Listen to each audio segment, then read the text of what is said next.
샬롬. 오늘은 온가족 새벽 드림 예배로 함께 예배를 드렸는데요.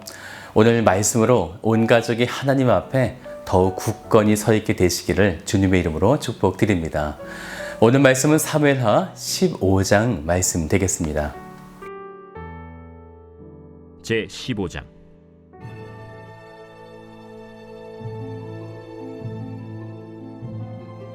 그 후에 압살롬이 자기를 위하여 병거와 말들을 준비하고 호위병 50명을 그 앞에 세우니라. 압살롬이 일찍이 일어나 성문 길 곁에 서서 어떤 사람이든지 송사가 있어 왕에게 재판을 청하러 올 때에 그 사람을 불러 이르되, 너는 어느 성읍 사람이냐? 종은 이스라엘 아무 지파에 속하였나이다. 압살롬이 그에게 이르기를, 보라, 내일이 옳고 바르다마는 내 송사를 들을 사람을 왕께서 세우지 아니하셨다. 내가 이 땅에서 재판관이 되고 누구든지 송사나 재판할 일이 있어 내게로 오는 자에게 내가 정의 베풀기를 원하노라 하고 사람이 가까이 와서 그에게 절하려 하면 압살롬이 손을 펴서 그 사람을 붙들고 그에게 입을 맞추니 이스라엘 무리 중에 왕께 재판을 청하러 오는 자들마다 압살롬의 행함이 이와 같아서 이스라엘 사람의 마음을 압살롬이 훔치니라. 4년 만에 압살롬이 왕께 아뢰되, 내가 여호와께 소원한 것이 있사오니 청하건대 내가 헤브론에 가서 그 소원을 이루게 하소서. 당신의 종이 아람 구술에 있을 때에 소원하기를, 만일 여호와께서 반드시 나를 예루살렘으로 돌아가게 하시면 내가 여호와를 섬기리이다 하였나이다. 왕이 그에게 이르되, 평안히 가라. 하니 그가 일어나 헤브론으로 가니라. 이에 압살롬이 정탐을 이스라엘 모든 지파 가운데에 두루 보내 이르기를, 너희는 나팔 소리를 듣거든 곧 말하기를, 압살롬이 헤브론에서 왕이 되었다 하라 하니라. 그때 청함을 받은 200명이 압살롬과 함께 예루살렘에서부터 헤브론으로 내려갔으니 그들은 압살롬이 꾸민 그 모든 일을 알지 못하고 그저 따라가기만 한 사람들이라. 제사 드릴 때에 압살롬이 사람을 보내 다윗의 모사 길로 사람 아히도벨을 그의 성읍 길로에서 청하여 온지라. 반역하는 일이 커가매 압살롬에게로 돌아오는 백성이 많아지니라. 전령이 다윗에게 와서 말하되, 이스라엘의 인심이 다 압살롬에게로 돌아갔나이다. 다윗이 예루살렘에 함께 있는 그의 모든 신하들에게 이르되, 일어나 도망하자. 그렇지 아니하면 우리 중 한 사람도 압살롬에게서 피하지 못하리라. 빨리 가자. 두렵건대 그가 우리를 급히 따라와 우리를 해하고 칼날로 성읍을 칠까 하노라. 우리 주 왕께서 하고자 하시는 대로 우리가 행하리이다. 보소서, 당신의 종들이니이다. 왕이 나갈 때 그의 가족을 다 따르게 하고 후궁 10명을 왕이 남겨두어 왕궁을 지키게 하니라. 왕이 나가매 모든 백성이 다 따라서 벳메르하게 이르러 멈추어 서니 그의 모든 신하들이 그의 곁으로 지나가고 모든 그렛 사람과 모든 블렛 사람과 및 왕을 따라 가드에서 온 모든 가드 사람 600명이 왕 앞으로 행진하니라. 그때 왕이 가드 사람 이때에게 이르되, 어찌하여 너도 우리와 함께 가느냐? 너는 쫓겨난 나그네이니 돌아가서 왕과 함께 내 곳에 있으라. 너는 어제 왔고 나는 정처 없이 가니 오늘 어찌 너를 우리와 함께 떠돌아다니게 하리요? 너도 돌아가고 내 동포들도 데려가라. 은혜와 진리가 너와 함께 있기를 원하노라. 이때가 왕께 대답하여 이르되, 여호와의 살아계심과 내 주 왕의 살아계심으로 맹세하옵나니 진실로 내 주 왕께서 어느 곳에 계시든지 사나 죽으나 종도 그곳에 있겠나이다. 앞서 건너가라. 하매 가드 사람 이때와 그의 수행자들과 그와 함께한 아이들이 다 건너가고 온 땅 사람이 큰 소리로 울며 모든 백성이 앞서 건너가매 왕도 기드론 시내를 건너가니 건너간 모든 백성이 광야 길로 향하니라. 보라, 사독과 그와 함께한 모든 레위 사람도 하나님의 언약궤를 메어다가 하나님의 궤를 내려놓고 아비아달도 올라와서 모든 백성이 성에서 나오기를 기다리도다. 왕이 사독에게 이르되, 보라, 하나님의 궤를 성읍으로 도로 메어 가라. 만일 내가 여호와 앞에서 은혜를 입으면 도로 나를 인도하사 내게 그 궤와 그 계신대를 보이시리다. 그러나 그가 이와 같이 말씀하시기를, 내가 너를 기뻐하지 아니한다 하시면 종이 여기 있사오니 선히 여기시는 대로 내게 행하시옵소서 하리라. 내가 선견자가 아니냐? 너는 너희의 두 아들, 곧 내 아들 아히마아스와 아비아달의 아들 요나단을 데리고 평안히 성읍으로 돌아가라. 너희에게서 내게 알리는 소식이 올 때까지 내가 광야 나루토에서 기다리리라. 사독과 아비아달이 하나님의 궤를 예루살렘으로 도로 메어다 놓고 거기 머물러 있으니라. 다윗이 감람 산길로 올라갈 때 그의 머리를 그가 가리고 맨발로 울며 가고 그와 함께 가는 모든 백성들도 각각 자기의 머리를 가리고 울며 올라가니라. 어떤 사람이 다윗에게 알리되 압살롬과 함께 모반한 자들 가운데 아히도벨이 있나이다. 여호와여, 원하옵건대 아히도벨의 모략을 어리석게 하옵소서. 다윗이 하나님을 경배하는 마루턱에 이를 때 아렉 사람 후세가 옷을 찢고 흙을 머리에 덮어쓰고 다윗을 맞으러 온지라. 다윗이 그에게 이르되 내가 만일 나와 함께 나아가면 내게 누를 끼치리라.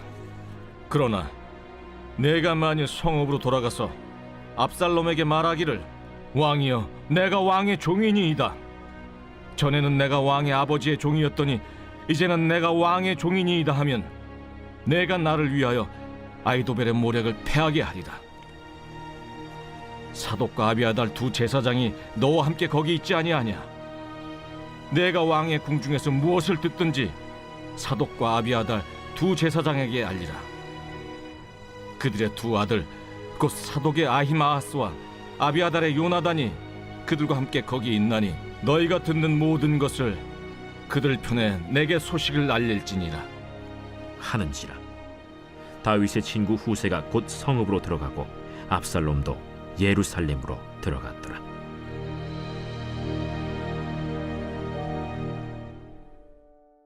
다윗 왕이 은혜를 베풀어서 압살롬을 용서하고 은혜를 베풀었지만 압살롬은 다른 마음을 품고 있었죠.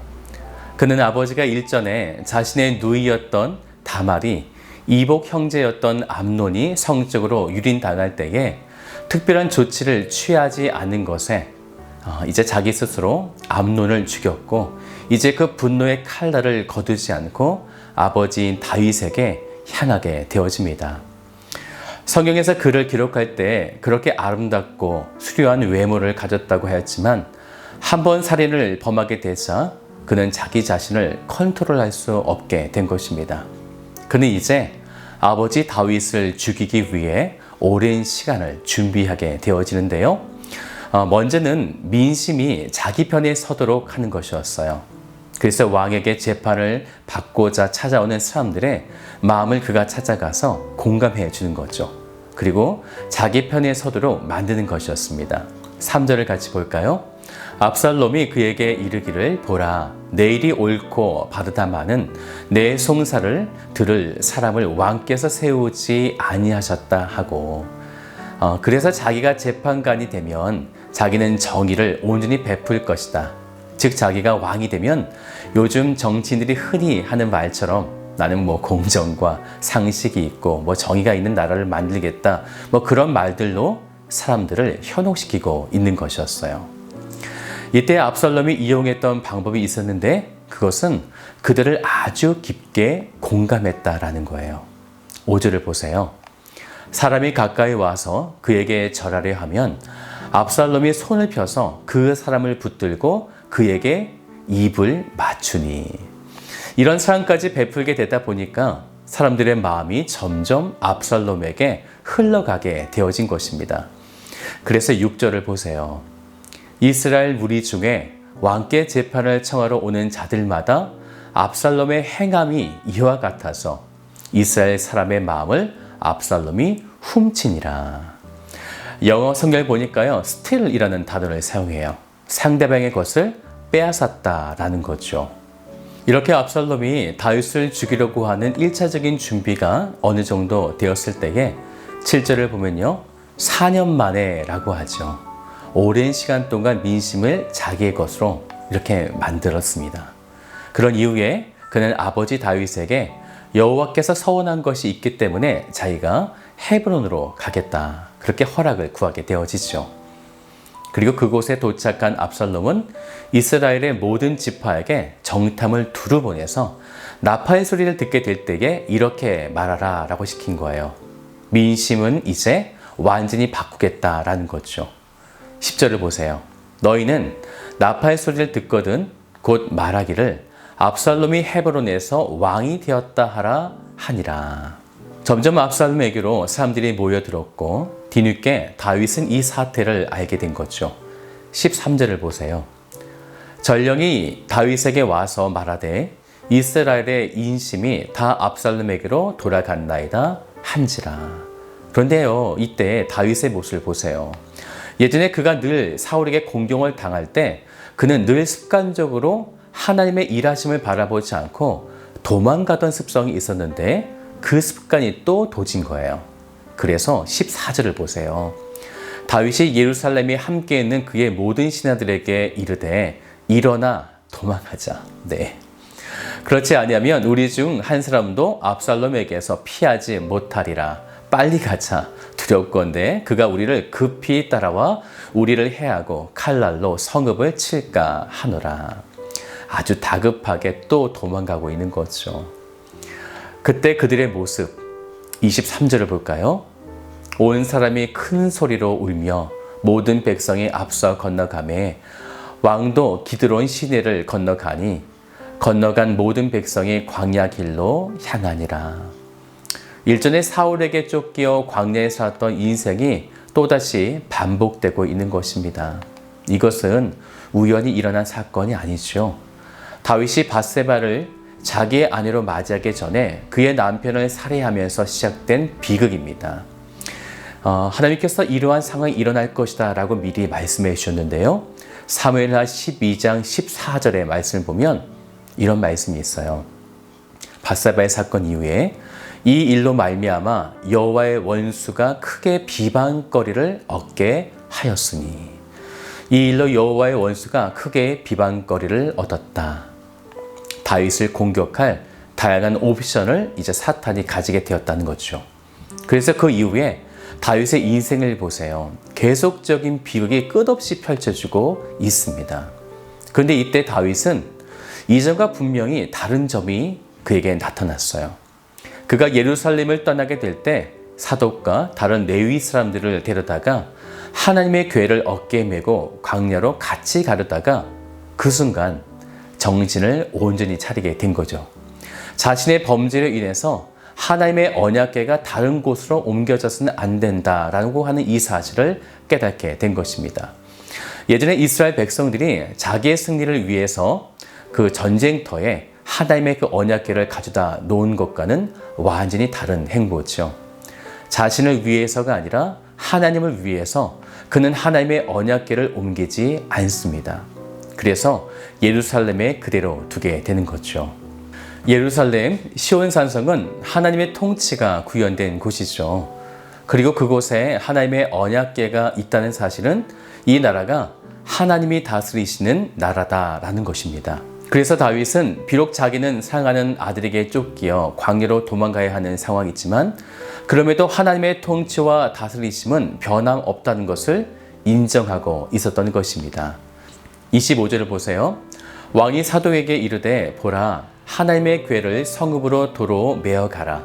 만일 내가 여호와 앞에서 은혜를 입으면 도로 나를 인도하사 내가 그 궤와 그 계신 데를 보이시리라.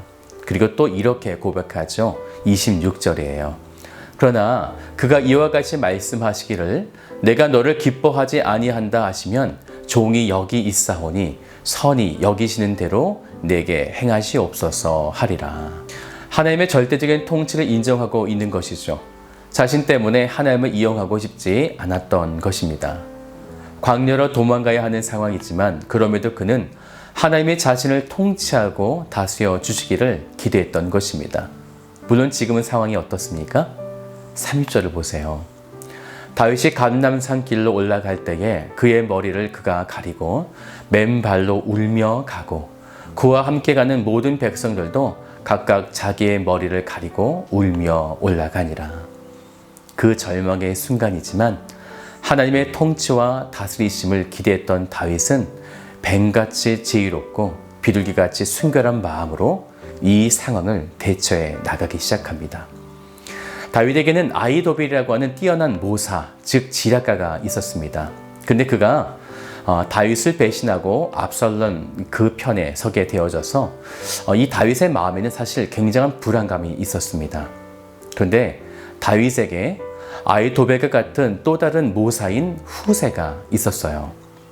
이제 그를 예루살렘의 일종의 첩보원 자격으로 보내어지게 됐는데 그곳에는 제사장 사독과 아비아달이 먼저 있었던 것입니다. 다윗은 이들을 통해서 하나님의 위대한 반전을 꿈꾸고 계획하고 있었던 것입니다. 도망가야 하는 절망의 상황에서 다윗은 어떻게 이런 생각을 하게 되었던 것일까요?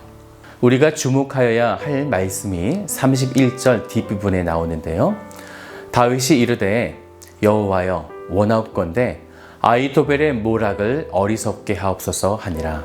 그가 지금 하나님을 경배하는 마루턱이 있을 때에 무엇을 했냐면 기도했다는 것입니다. 기도는 하나님의 뜻을 바라보는 시간입니다. 기도는 하나님의 지혜를 발견하는 시간입니다. 우리가 어떤 상황에 놓여진다 할지라도 기도할 때에 하나님은 당신의 일하심을 멈추지 않으시고 우리에게 그 일들을 반드시 행하십니다. 장한 여러분, 죄를 지음으로 하나님이 멀어질 때에 다시 믿음을 기억하시고 은혜를 기억하시고 하나님의 그 사랑 앞에 다시 서도록 기도하십시오. 그때 하나님은 당신의 선하신 계획으로 우리를 완전한 길로 이끌어 가실 것입니다. 응답하시는 하나님을 만나게 되시기를 주님의 이름으로 축복드립니다.